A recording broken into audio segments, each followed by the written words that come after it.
Bismillah.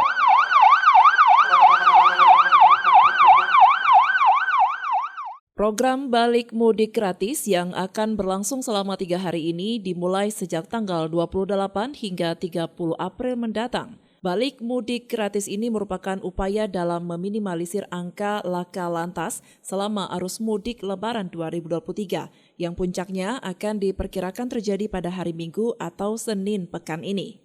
Pemirsa, ada sekitar 720 warga yang ikut menikmati armada gratis yang telah disediakan oleh Polda Aceh dan Forkopimda Aceh.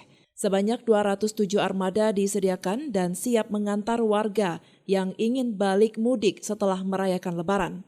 Selain angkutan darat, armada laut juga disediakan dan ada 100 tiket kapal penyeberangan yang tersebar.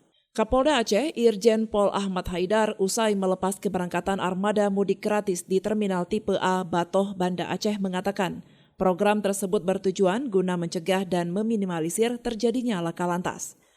Hal ini dilakukan untuk mengurangi masyarakat menggunakan kendaraan angkutan barang untuk manusia maupun mengurangi masyarakat menggunakan roda 2 untuk balik mudik, dan ini yang menambah daripada jumlah laka lantas yang ada di Banda Aceh. Oleh sebab itu kami mengadakan balik mudik gratis dengan menggunakan baik bis maupun AIS. Untuk secara keseluruhan ada 207 kendaraan baik bis maupun AIS yang dilakukan baik mulai dari hari ini, hari Jumat, Sabtu dan Minggu. Dan ada sekitar 100 tiket penyeberangan.